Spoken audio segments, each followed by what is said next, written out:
Bajó del avión pensando que ya la había librado, que después de años huyendo por Estados Unidos, todo terminaba con un simple vuelo de regreso a casa. Pero Pirata no tenía ni idea de que mientras él dormía en ese avión, ya había alguien esperándolo en tierra salvadoreña con una orden judicial en la mano. Y esa orden no era por un delito menor, era por homicidio agravado y por pertenecer a una organización que la ley salvadoreña ya no llama pandilla, la llama organización terrorista. Si te interesa conocer las capturas más impactantes contra la delincuencia en El Salvador, suscríbete ahora mismo al canal, porque casos como el que te voy a contar hoy no se ven todos los días. Elmer Vladimir Rivas Ayala, así se llama el hombre detrás del alias. Un nombre que hasta ayer no significaba nada para la mayoría de salvadoreños, pero que hoy se repite en cada reporte policial como el ejemplo perfecto de algo que muchos sospechaban desde hace tiempo. Que no todos los que son deportados desde Estados Unidos llegan limpios. Algunos llegan escondidos entre cientos de personas devueltas en el mismo vuelo, confiando en que nadie los va a reconocer, confiando en que entre tanto papeleo, tanto trámite migratorio y tanta gente, uno más pasa desapercibido. Pero ¿qué fue exactamente lo que hizo que las autoridades ya tuvieran un ojo puesto sobre él antes de que el avión aterrizara? Eso es lo que vamos a ir descubriendo minuto a minuto, porque este no es un caso de captura al azar. Este es un caso de inteligencia, de coordinación, de un sistema que, según lo que se ha revelado hasta ahora, empieza a funcionar exactamente como debería funcionar, contra los pandilleros que creían que Estados Unidos era su escondite perfecto. Vamos a entender primero el problema real detrás de esta historia. Cada semana llegan a El Salvador vuelos completos de personas deportadas desde Estados Unidos, familias que buscaban una vida mejor, trabajadores indocumentados, personas con procesos migratorios pendientes. Pero entre esa gente durante años también han viajado pandilleros, miembros de la MS-13 y de Barrio 18 que salieron del país huyendo de la justicia salvadoreña, que se establecieron en ciudades de Estados Unidos y que en algún momento fueron detenidos por las autoridades migratorias por estar de forma irregular, sin que nadie supiera, al menos no de inmediato, que detrás de ese nombre y esa cara había una orden de captura esperando en El Salvador. Y aquí es donde empieza a ponerse interesante la historia de Pirata, porque de acuerdo con el reporte policial, la captura no fue un golpe de suerte. Fue una detención realizada en coordinación con inteligencia policial, justo cuando el imputado ingresó al país en un vuelo procedente de Estados Unidos, luego de haber sido deportado. Es decir, no lo agarraron caminando por la calle semanas después. Lo agarraron ahí mismo, apenas puso un pie en territorio salvadoreño. Eso cambia por completo la forma de entender este caso, porque significa que, en algún punto antes de que ese avión tocara pista, ya existía información cruzada entre las autoridades migratorias y la Policía Nacional Civil sobre quién iba a bajar de ese vuelo. ¿Y qué tan grande es esa red de verificación? ¿Cuántos nombres se cruzan cada vez que aterriza un vuelo de deportados? Esa es una de las preguntas que vamos a resolver más adelante en este mismo video, porque la respuesta tiene que ver con algo mucho más grande que la historia individual de Pirata. Al verificar su identidad, los agentes confirmaron que existía una orden judicial vigente en su contra. Ese fue el momento exacto en el que Pirata dejó de ser un deportado más y pasó a ser otra vez un hombre buscado por la justicia. Un hombre que, según todo indica, pensó que había dejado atrás sus problemas legales en El Salvador el día que cruzó hacia Estados Unidos, sin imaginar que esos problemas seguían ahí, esperando acumulando fuerza legal, hasta el día en que él mismo sin quererlo regresó directo a buscarlos. Pero ¿qué tan grave es en realidad lo que se le acusa? Porque no es un delito cualquiera. La orden judicial que pesaba sobre él viene de un juzgado de San Miguel y está vinculada a dos delitos que juntos representan de los cargos más serios que existen actualmente en el sistema judicial salvadoreño: homicidio agravado y organizaciones terroristas. El homicidio agravado no es simplemente haber matado a alguien. En la legislación salvadoreña implica circunstancias que elevan la gravedad del hecho. Puede ser por la forma en que se cometió, por quién era la víctima, por el contexto en el que ocurrió. Es un delito que, de comprobarse, conlleva penas de varias décadas de prisión. Y eso, sin contar el segundo cargo: organizaciones terroristas. Así literal como lo dice la ley salvadoreña, desde que el gobierno clasificó a las pandillas como estructuras terroristas. Y para entender por qué esa palabra pesa tanto sobre Pirata, hay que retroceder al origen de todo este marco legal. El 26 de marzo de 2022, El Salvador vivió uno de los fines de semana más violentos de su historia reciente. 87 homicidios en apenas 72 horas, producto de la ruptura de un pacto entre estructuras de pandillas y el propio gobierno, según investigaciones periodísticas de la época. Al día siguiente, la Asamblea Legislativa aprobó de emergencia el régimen de excepción, una medida que suspende ciertas garantías constitucionales para facilitar la persecución de estructuras pandilleriles y que desde entonces se ha prorrogado mes tras mes de forma ininterrumpida hasta el día de hoy. Y aquí conviene entender la magnitud real de la ofensiva en la que se inserta la captura de Pirata. Según cifras oficiales presentadas por el propio gobierno ante la Asamblea Legislativa, desde el inicio del régimen de excepción, se ha superado la cifra de 92,000 pandilleros y colaboradores capturados en todo el país.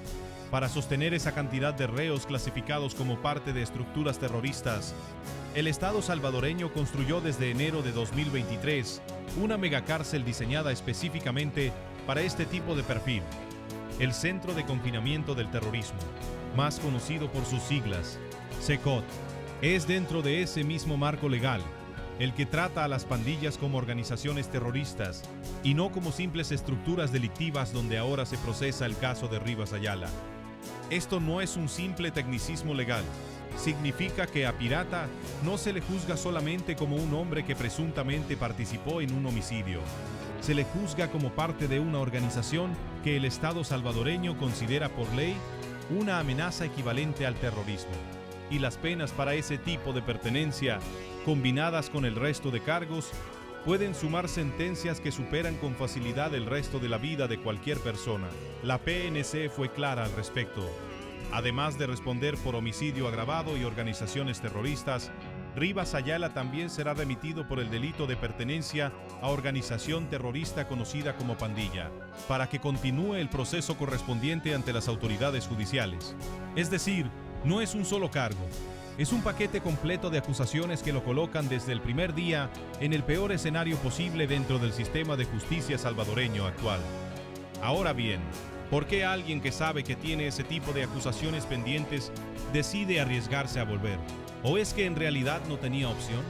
Esta es una de las preguntas que más se repite en casos como este, y la respuesta casi siempre tiene que ver con la propia dinámica migratoria en Estados Unidos. Muchos pandilleros salvadoreños no salen de suelo estadounidense por decisión propia. Salen porque son detenidos por las autoridades migratorias, muchas veces después de haber vivido años bajo identidades falsas, evitando cualquier contacto con la policía, tratando de pasar desapercibidos en comunidades donde nadie sabía quiénes eran realmente. El problema es que, tarde o temprano, ese tipo de situación migratoria irregular termina llamando la atención. Y cuando eso pasa, ya no hay forma de evitar la deportación.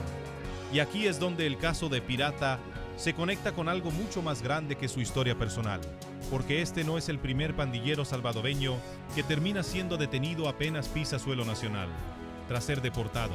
En los últimos años se ha vuelto cada vez más común encontrar reportes de hombres con alias de pandilla, vinculados a la MS-13 o a Barrio 18, que son interceptados en el aeropuerto o poco después de su llegada, con órdenes judiciales que llevaban meses o incluso años esperando ser ejecutadas. ¿Significa esto que Estados Unidos y El Salvador están colaborando más de cerca que nunca para identificar a estos hombres antes de que lleguen? Esa es quizás la pregunta más importante de todo este caso, y vamos a responderla con datos concretos un poco más adelante, porque lo que hay detrás de esa coordinación explica no solo lo que le pasó a Pirata, sino lo que le puede pasar a cualquier otro pandillero que hoy mismo esté pensando en regresar. Piensa, mientras tanto, en lo que esto representa para alguien como Pirata. Durante el tiempo que estuvo en Estados Unidos, probablemente construyó una rutina, un trabajo, tal vez una relación, quizás hasta una familia.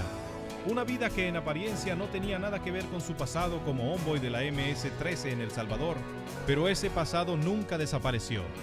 Solo estaba esperando, guardado en un expediente judicial en San Miguel, a que él cometiera un error migratorio que lo pusiera de vuelta en la mira. Y aquí llega uno de los datos más reveladores de todo este caso: el hecho de que fue clasificado por las autoridades como homeboy de la MS-13.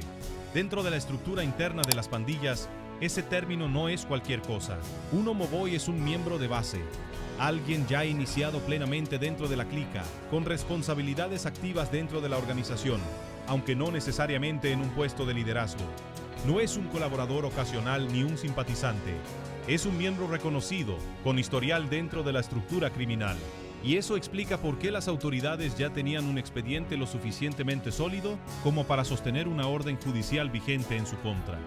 Lo que todavía no se ha revelado públicamente son los detalles exactos del homicidio agravado que se le atribuye. ¿Cuándo ocurrió? ¿Contra quién? Ni las circunstancias específicas del hecho. Eso, en este momento, forma parte del proceso judicial que apenas comienza tras su captura, y es información que previsiblemente saldrá a la luz conforme avance el caso ante el juzgado de San Miguel. Lo que sí es un hecho confirmado es que esa orden ya existía, vigente, esperando el momento exacto en que él volviera a pisar suelo salvadoreño. Y ese detalle cambia por completo la forma de ver este tipo de capturas, porque no estamos hablando de una persecución activa donde la policía salió a buscarlo casa por casa. Estamos hablando de un sistema pasivo pero extremadamente efectivo, una red de verificación que simplemente esperó a que él cometiera el único error que no podía evitar, que era regresar al país donde la justicia lo reclamaba. ¿Y qué pasa ahora con él? ¿Qué sigue después de la captura? El reporte policial es claro y que Rivas Ayala será remitido ante las autoridades judiciales para que continúe el proceso correspondiente. Eso significa que, en las próximas horas y días, deberá enfrentar audiencias donde se formalizarán los cargos en su contra: homicidio agravado, organizaciones terroristas y pertenencia a organización terrorista conocida como pandilla. 3 acusaciones que, combinadas, prácticamente garantizan que su destino inmediato sea el sistema penitenciario salvadoreño, bajo el marco legal que el país ha construido específicamente para procesar a miembros de pandillas durante el régimen de excepción. Y aquí es donde entra otro elemento que la audiencia en Estados Unidos conoce muy bien: el tipo de centros penitenciarios que El Salvador ha construido para este tipo de casos. Un sistema diseñado para que hombres como Pirata, clasificados legalmente como parte de una organización terrorista, cumplan condenas bajo condiciones de máxima seguridad, sin el tipo de beneficios o privilegios que antes disfrutaban los pandilleros dentro del sistema penitenciario salvadoreño, y sin el más mínimo margen para seguir operando desde adentro, como ocurría en las cárceles del pasado. Y aquí aparece un dato que pocas veces se cuenta cuando se habla de estas capturas. ¿Por qué a estas alturas todavía hay pandilleros como Pirata que ni siquiera están dentro de El Salvador? Con más de 4 años de régimen de excepción y con una tasa de homicidios que las propias autoridades sitúan entre las más bajas de todo el continente. Buena parte de la estructura tradicional de la MS-13 y de Barrio 18 dentro del territorio salvadoreño quedó desarticulada, presa o escondida. Pero eso no significa que la pandilla haya desaparecido por completo. Significa que una parte de su membresía, la que logró salir del país, antes o durante los primeros meses del régimen, terminó dispersa en ciudades de Estados Unidos, sosteniendo ahí una vida paralela, lejos del alcance directo de la Policía Nacional Civil. Hasta que, como en el caso de Pirata, esa persona vuelve a poner un pie en suelo salvadoreño. Esa dispersión es justamente lo que explica por qué el gobierno salvadoreño no se conforma con capturar pandilleros dentro de sus fronteras. ¿Por qué un país que ya presume de tener controlada la violencia interna sigue invirtiendo esfuerzo en perseguir a hombres que ni siquiera están pisando su territorio? Porque para las autoridades, mientras esos hombres sigan libres en cualquier parte del mundo, la estructura de la pandilla sigue teniendo, aunque sea de forma reducida, capacidad de sostenerse, de financiarse y eventualmente de regresar. Cerrar ese cerco no termina en la frontera salvadoreña. Termina donde sea que esos hombres decidan esconderse, incluido Estados Unidos. Y este punto conecta directamente con algo que muchos salvadoreños en el extranjero se preguntan cuando ven este tipo de noticias. Un pandillero que logró construir una vida aparentemente normal en Estados Unidos, con trabajo y sin antecedentes allá, ¿deja de representar un riesgo para las autoridades salvadoreñas? La respuesta que se desprende de casos como el de Pirata es que no.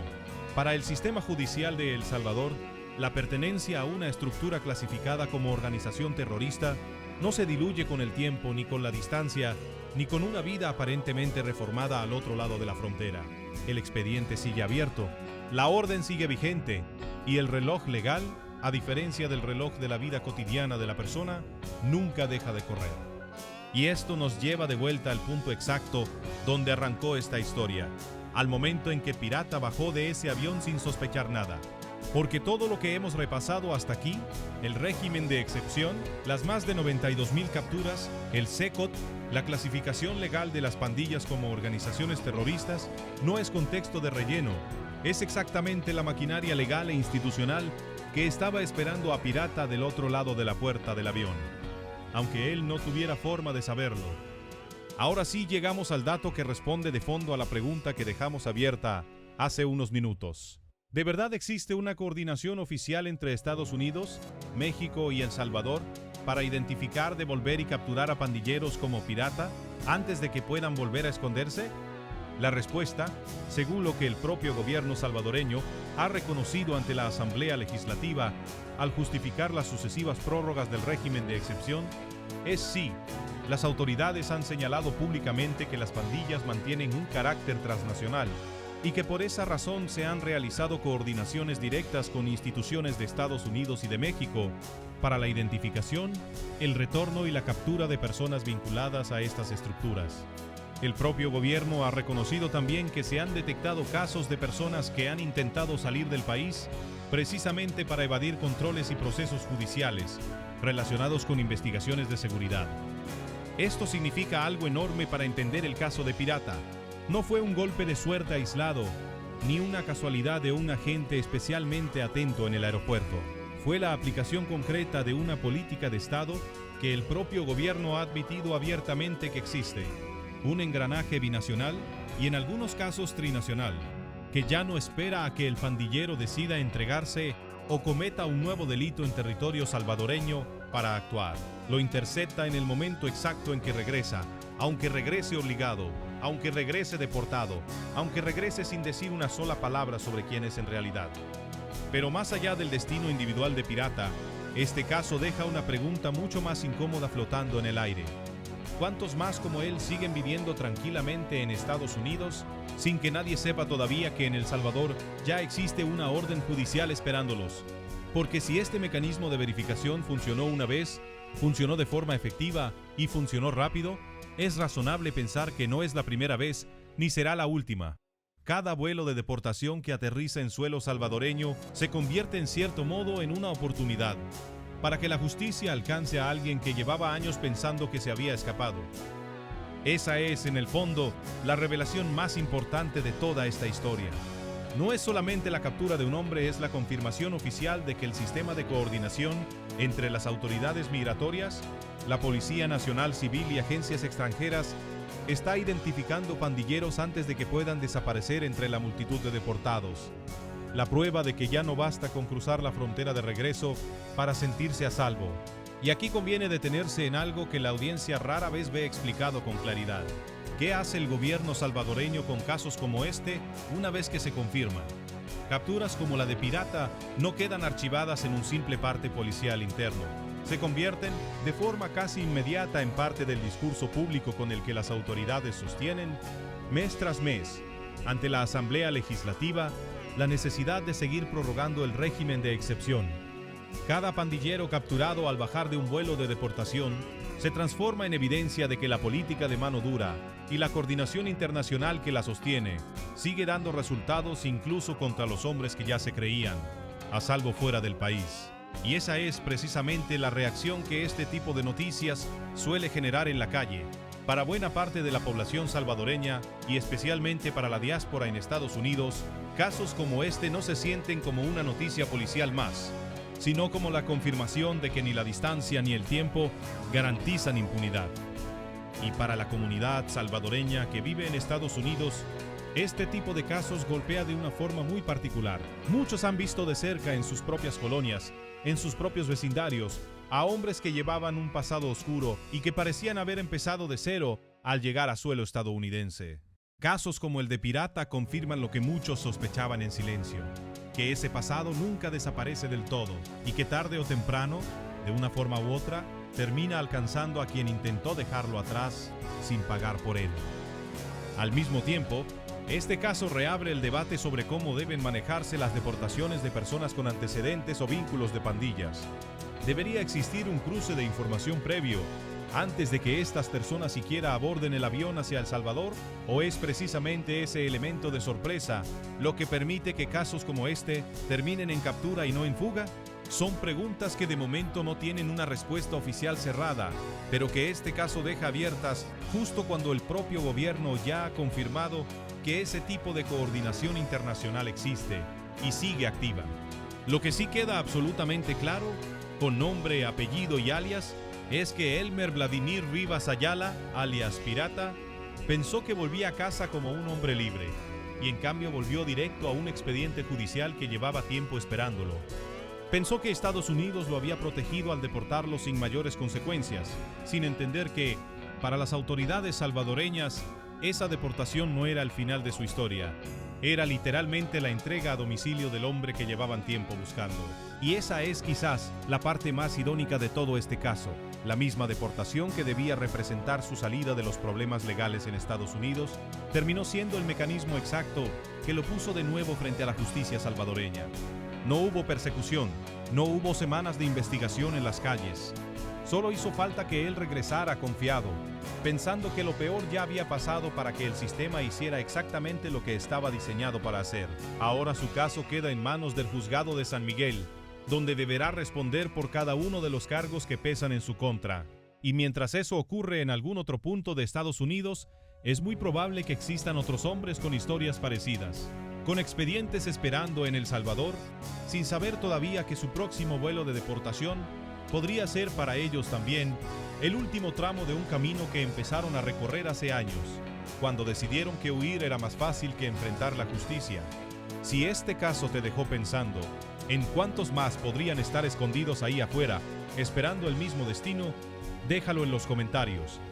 Y no olvides suscribirte al canal para seguir de cerca cada una de estas capturas, porque en El Salvador, como acabamos de ver, la justicia puede tardar, pero cuando encuentra la puerta correcta, no la deja pasar.